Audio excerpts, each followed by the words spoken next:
Citizen તરીકે હું વાત કરી તો પહેલામાં આપણે એક સિવિક સેન્સ આવવી જોઈએ. અત્યારે આપણે બધામાં ક્યાંક ને ક્યાંક એના મીમ્સ બનતા હોય છે અને ક્યાંક ને ક્યાંક એની રીલ્સ બનતી હોય છે, રાઈટ? છોકરાઓ બધા એગ્રી કરે છે. તો કેન્ડિડેટ પણ એને બી ખબર પડશે કે અત્યારનો જે યુવા છે એ ખૂબ જાગૃત છે, એટલે અમારે કામ તો કરવું જ પડશે.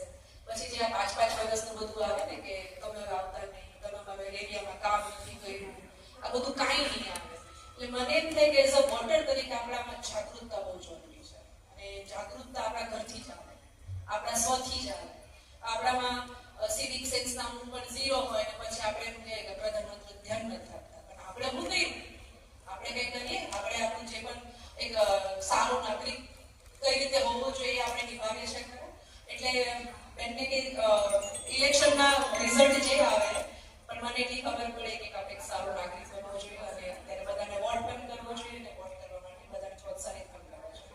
I would say that being a first-time voter, I think it's quite a responsibility because voting, like I mean, I know I'm casting only one vote, but there are multiple people like me who will cast one vote only, and that would make the government one day.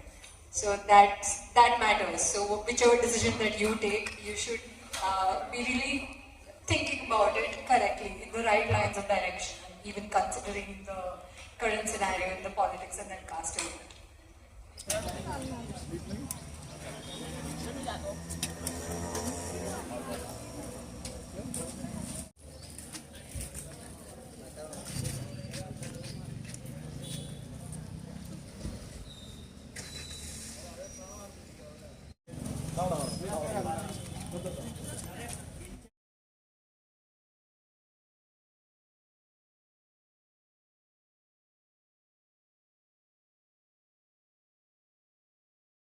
આજે ward number 17માં મેં મતદાન કર્યું છે.